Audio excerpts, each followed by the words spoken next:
If God is absolutely good, perfect in light, justice, and purity, then how could a being like Lucifer ever come into existence? And if divine light is truly absolute, where does darkness originate? These questions are not merely theological curiosities. They form a deep philosophical tension that has challenged human thought for centuries. At the heart of this tension lies a cluster of paradoxes: the mystery of the Trinity, the fall of a being once aligned with divine perfection, and the persistent reality of evil within a world said to be created by a perfectly good God. These are not isolated problems but interconnected dimensions of a larger inquiry into the nature of existence, freedom, and divine reality. To begin approaching these questions, one must first understand the foundational doctrine at the center of Christian theology, the concept of the Trinity.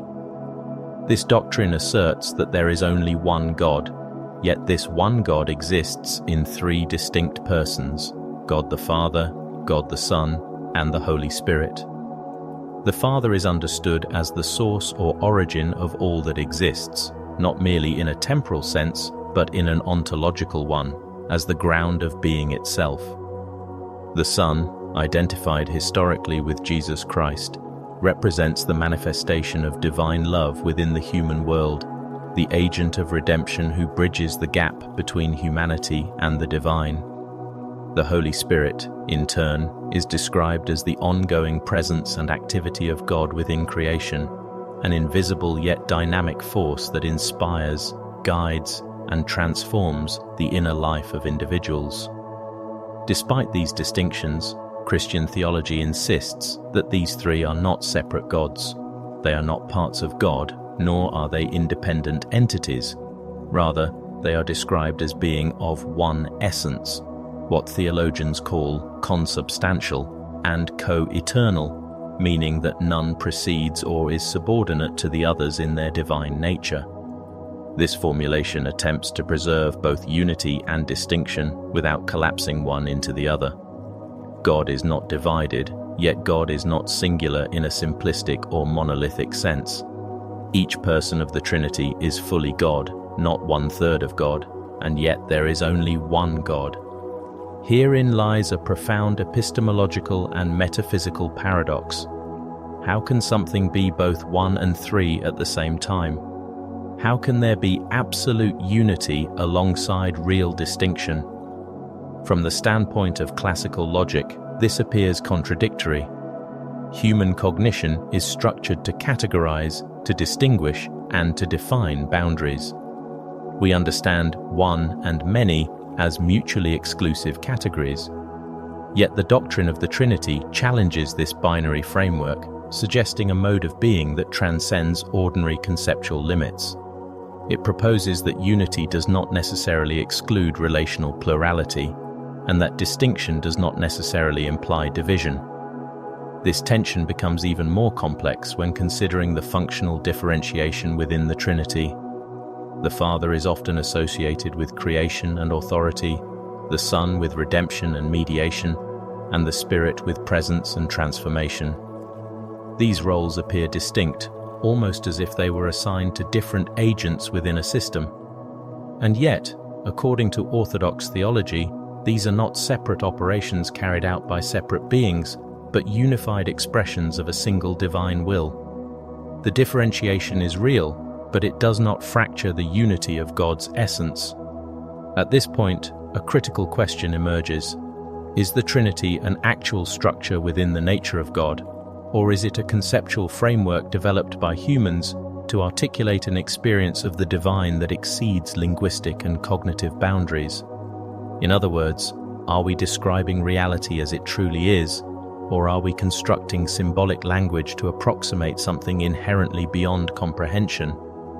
This question does not have a simple answer, and perhaps it is not meant to. It exposes the limits of human reasoning when confronted with what is claimed to be an infinite and transcendent reality. The paradox of the Trinity also sets the stage for understanding the broader problem of evil and the figure of Lucifer. If God's nature is a perfect unity of goodness expressed in relational plurality, then the emergence of division, rebellion, and moral deviation becomes all the more puzzling. The Trinity represents harmony without fragmentation, distinction without conflict. In contrast, the narrative of Lucifer introduces the idea of a will that turns away from that harmony, not because it was created evil, but because it exercised the capacity to deviate. Thus, the initial questions return with greater intensity. If God is the source of all being, and if that source is perfectly good and internally unified, how can any form of opposition arise? Is evil something that exists independently, or is it a distortion of what was originally good? And if the latter is true, what does that imply about the nature of freedom within creation? These questions do not merely invite abstract speculation, they challenge the very structure of how we understand reality. The doctrine of the Trinity suggests that ultimate reality is not a solitary static entity, but a dynamic unity that includes relational depth. At the same time, the existence of evil and the story of Lucifer suggest that within creation there exists the possibility of divergence from that unity. Whether this divergence is a necessary condition for freedom or an unintended consequence of it remains an open question. What becomes clear, however, is that the mystery of the Trinity is not an isolated theological puzzle. It is the foundation upon which other questions about evil, freedom, and the nature of existence are built. And as one attempts to resolve these questions, one often finds that the answers do not eliminate the mystery but deepen it, pushing human understanding to its limits and perhaps beyond. Building upon the paradox of divine unity expressed in the Trinity, the narrative now shifts toward a radically different dimension of existence, the emergence of division within creation itself. If the Trinity represents perfect harmony, distinction without conflict, then the figure of Lucifer introduces the possibility of rupture, a deviation not imposed from outside, but arising from within a created will. This transition from divine unity to created divergence is essential for understanding both the fall and the nature of evil. In many theological interpretations, Lucifer is not originally depicted as a dark or corrupted being. On the contrary, he is often described as a bearer of light, a being of extraordinary brilliance, beauty, and proximity to God. His very name, derived from Latin, implies illumination rather than darkness. He is imagined as occupying a position of honor within the celestial order, not as a marginal or inferior entity, but as one of the highest expressions of created perfection. This initial condition is crucial because it removes the possibility that evil originates from an inherently flawed creation. Instead, it suggests that even within a state of apparent perfection, the potential for deviation exists. The question then becomes, what could cause such a being to fall? Traditional interpretations converge on a central theme: pride. Not pride in the superficial sense of self-confidence, but a deeper ontological distortion in which a being begins to redefine its own place within the order of existence. Rather than recognizing itself as derivative, as grounded in a source beyond itself, Lucifer is said to have turned inward, elevating his own will as the ultimate Maya. The desire to ascend, to place himself on equal footing with the divine, is not merely an act of rebellion, but a reconfiguration of identity. It represents a shift from participation in divine order to self-referential autonomy. What is particularly striking about this account is that the fall does not begin with an explicit act of evil. There is no immediate descent into darkness, no sudden transformation into a malevolent force. Instead, the process begins internally, almost imperceptibly, as a subtle misalignment of intention. The will does not initially reject the good.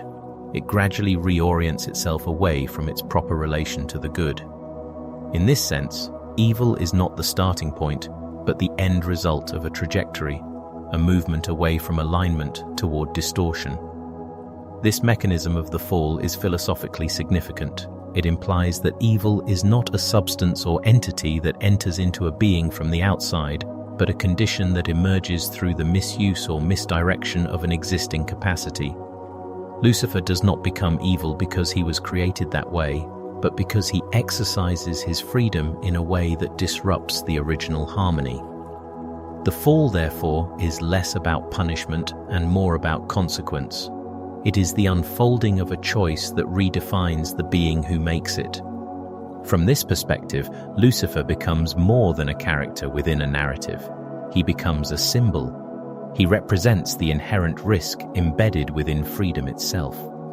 If a being is truly free, if it possesses genuine agency rather than programmed behavior, then it must also possess the capacity to choose against its own proper end.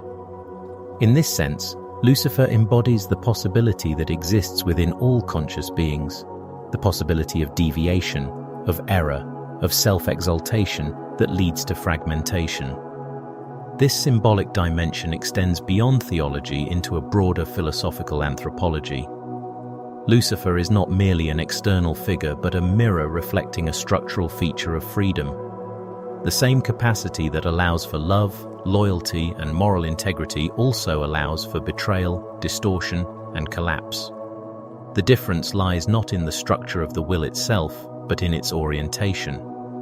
Thus, the story of Lucifer is not only about a singular fall in a distant metaphysical realm. It is about the ongoing tension within every will that is capable of choosing. This brings us directly to the deeper question: what, then, is the nature of evil? If Lucifer's fall illustrates how evil can emerge, it does not yet fully explain what evil is in its essence. Throughout the history of philosophical and theological reflection, three primary frameworks have been proposed to address this question. The first is the dualistic hypothesis, which posits that good and evil are two opposing forces of equal ontological status. In this view, reality is fundamentally a battleground between two co-eternal principles, each striving for dominance. This framework has an intuitive appeal, as it seems to account for the persistent and often overwhelming presence of evil in the world. However, it introduces a significant theological problem.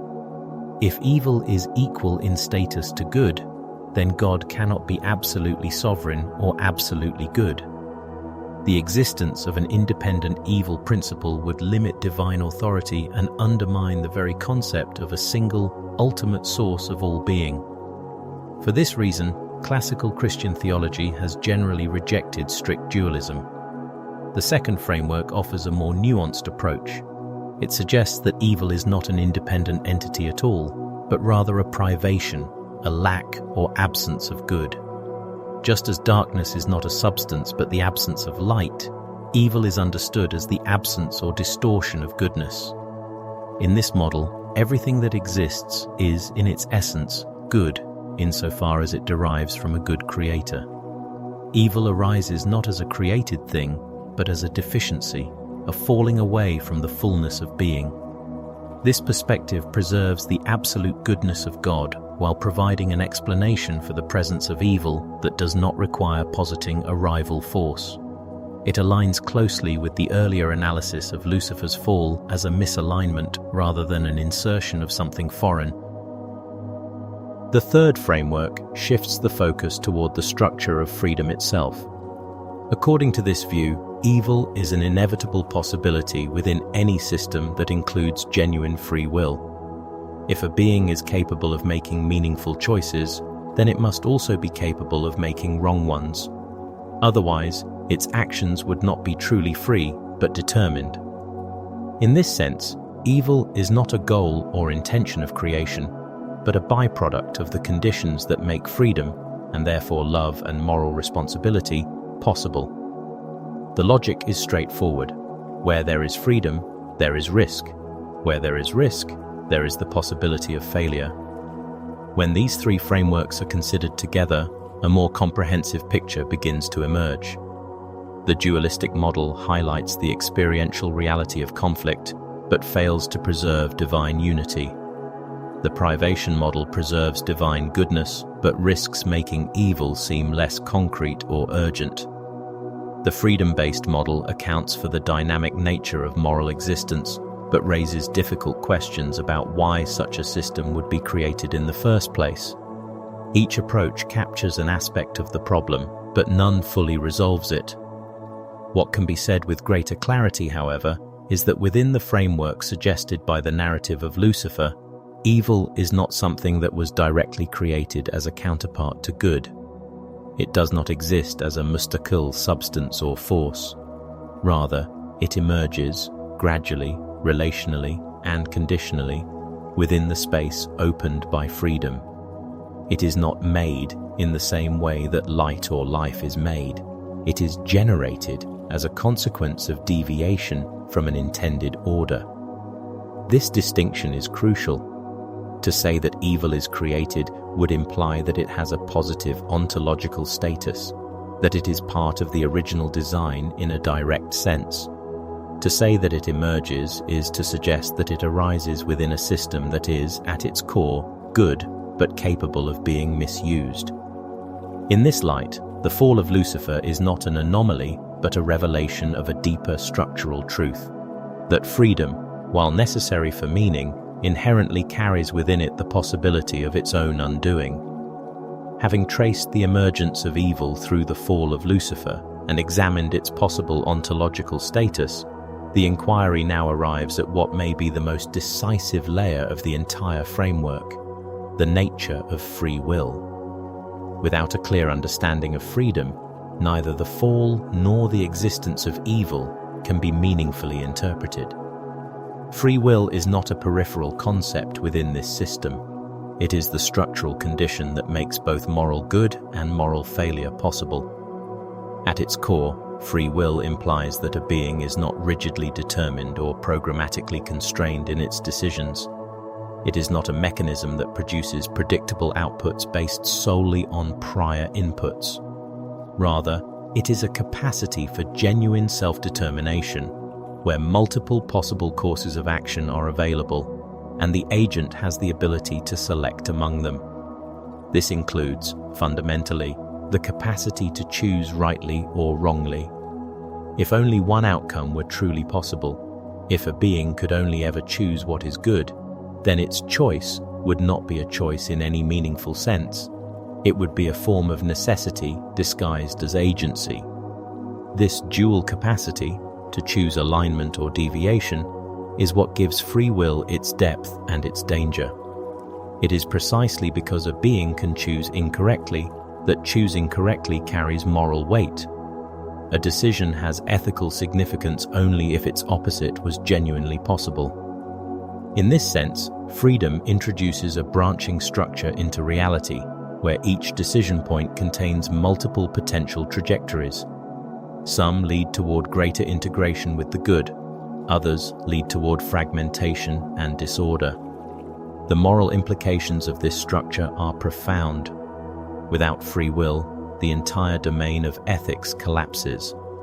Concepts such as responsibility, virtue, guilt, and justice presuppose that individuals could have acted otherwise.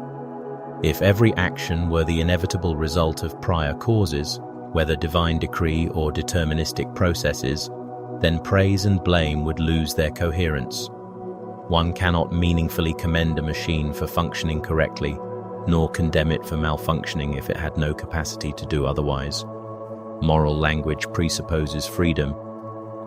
This also clarifies why the possibility of betrayal is not an accidental flaw in the system, but a necessary condition for meaningful loyalty.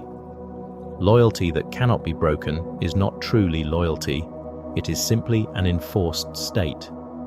Similarly, love that cannot be withheld is not truly love, it is compulsion.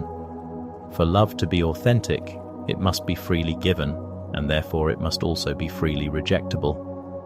The same structural condition that allows for devotion also allows for rejection. This symmetry is unavoidable. However, this leads directly into one of the most persistent and challenging paradoxes in theology. If God is both omnipotent and perfectly good, why permit a system in which evil can arise at all? If God has the power to prevent all wrongdoing and the knowledge that such wrongdoing will occur, then the continued existence of evil appears, at first glance, incompatible with divine goodness. This is not merely a logical puzzle, but an existential one, as it touches upon the lived reality of suffering, injustice, and moral failure. One possible resolution, consistent with the framework developed thus far, is that the existence of free will is not a secondary feature of creation, but a primary one, so fundamental that even omnipotence does not override it without negating the very purpose for which it exists. In other words, a world with genuine freedom, even at the cost of potential evil, may be of greater value than a world of perfect compliance without freedom. If God desires not merely order, but relationship, if the aim is not simply to produce correct behavior but to cultivate genuine love, then the possibility of refusal must remain open. This does not imply that evil is desired or willed as such, but that its possibility is inseparable from the conditions that make higher goods possible. The presence of evil, in this sense, is not evidence of divine limitation, but of a deliberate allowance within a system designed for meaningful moral existence. Freedom is not an error in the design, it is the defining feature of it.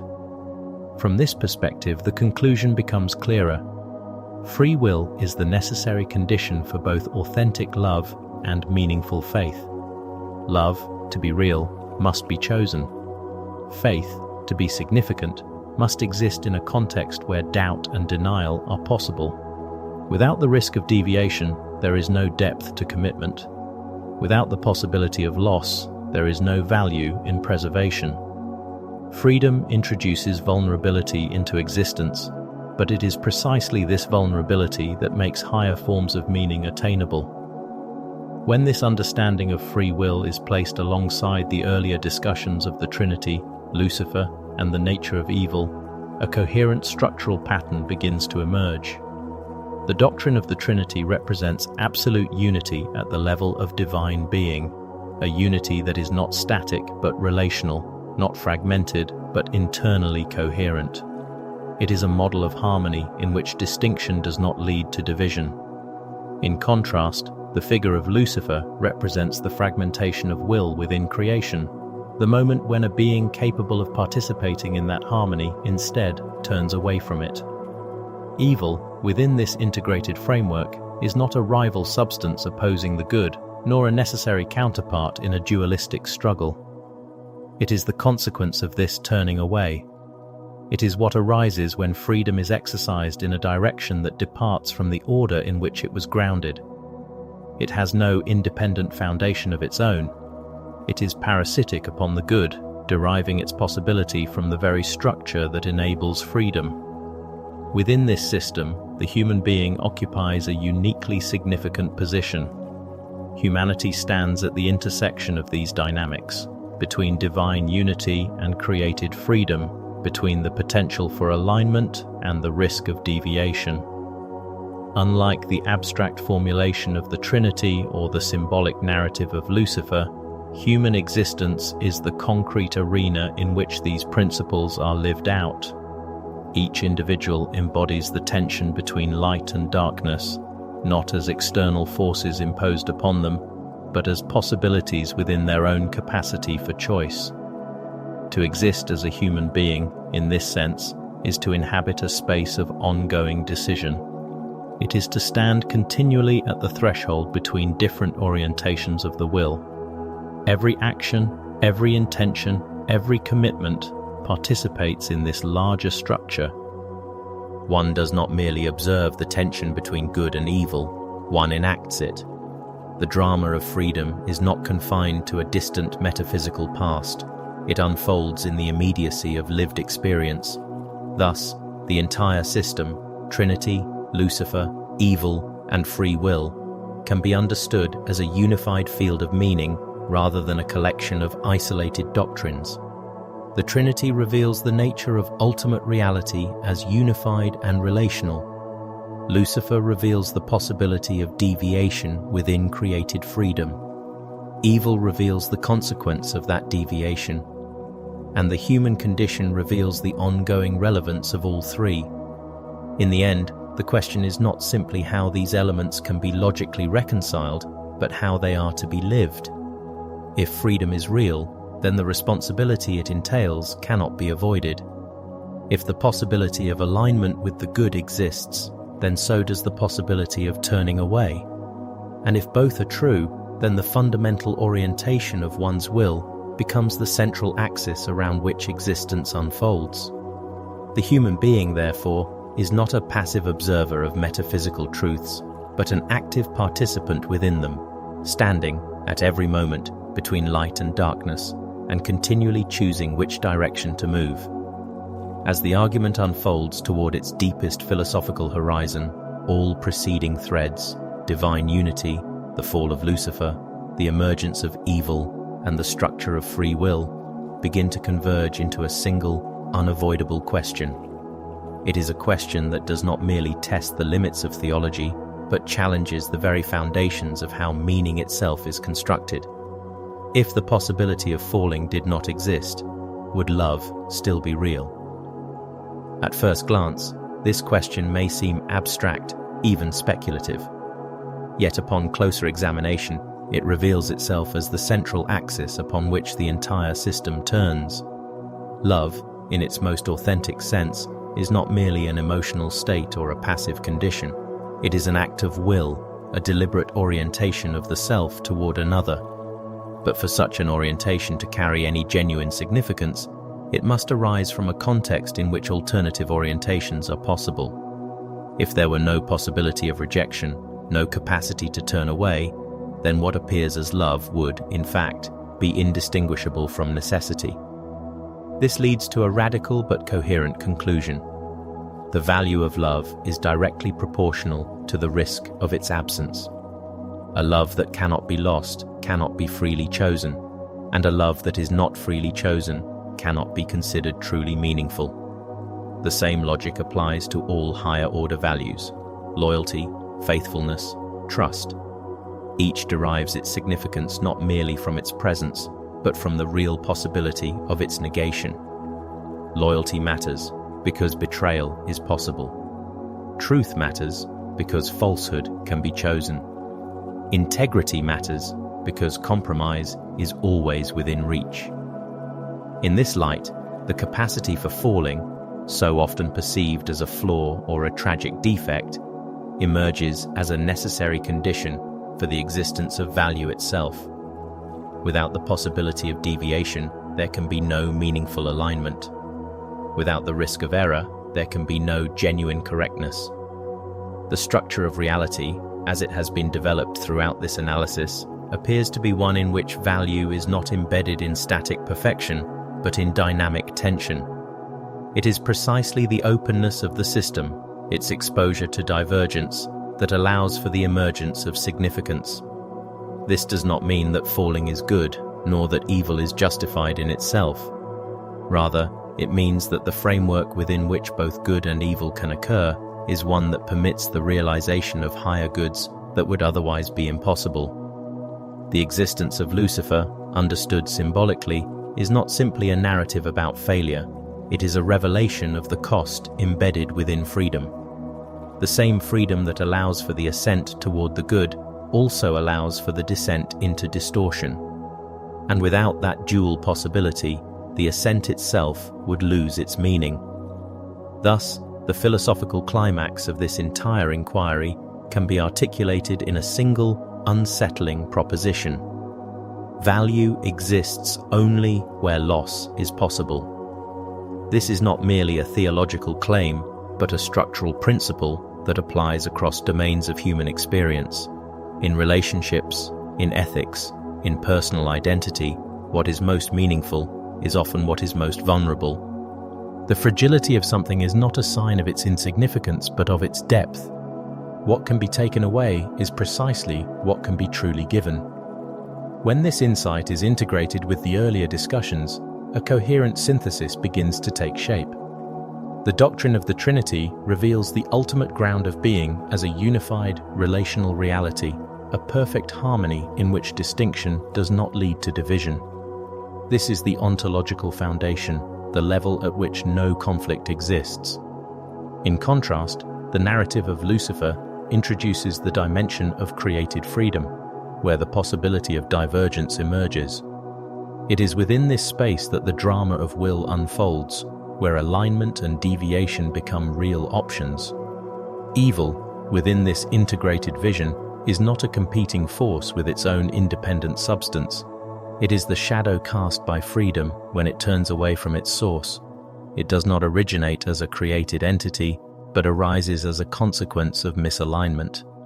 And human beings, situated within this structure, become the living intersection of these principles. They are not external observers, but participants, beings who carry within themselves both the capacity for alignment with the good and the risk of turning away from it. This leads naturally into the final stage of reflection. If the entire system cannot be reduced to a simple formula, if its core consists of paradoxes that resist full resolution, then what is the appropriate response? The answer suggested by this framework is not the abandonment of reason, but the recognition of its limits. There are dimensions of reality that exceed the capacity of conceptual analysis, not because they are irrational, but because they are more complex than the tools available to fully capture them.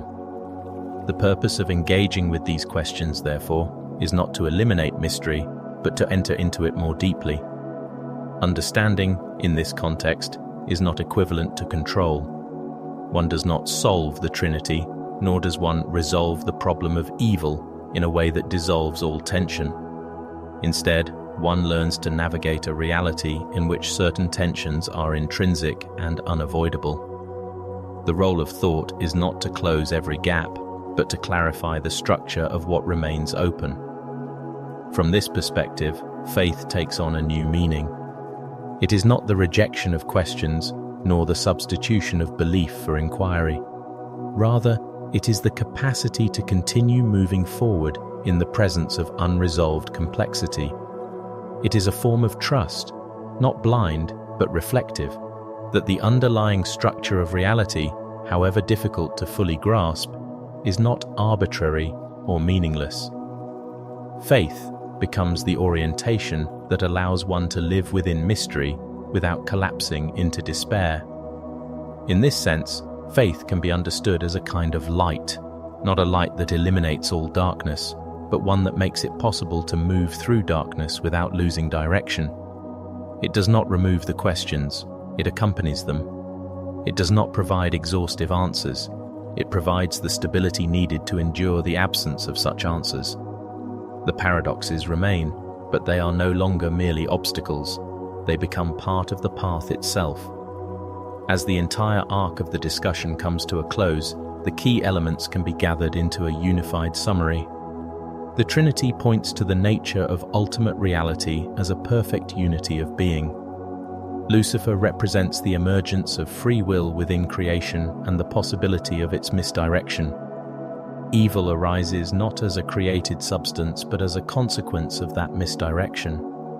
And the human condition embodies the ongoing interplay of these forces, situated between light and darkness, continually engaged in the act of choosing. What remains, ultimately, is not a final answer but an invitation to reflect more deeply, to live more consciously, and to recognize that the most profound dimensions of existence cannot be reduced to simple conclusions. They must be encountered, engaged, and, in a certain sense, inhabited. If this exploration has offered you a new perspective or helped clarify these complex ideas, consider following and subscribing to the channel to continue this journey. There are many more layers to uncover, many more questions to explore, and each step brings us closer, not to complete certainty, but to a richer and more meaningful understanding.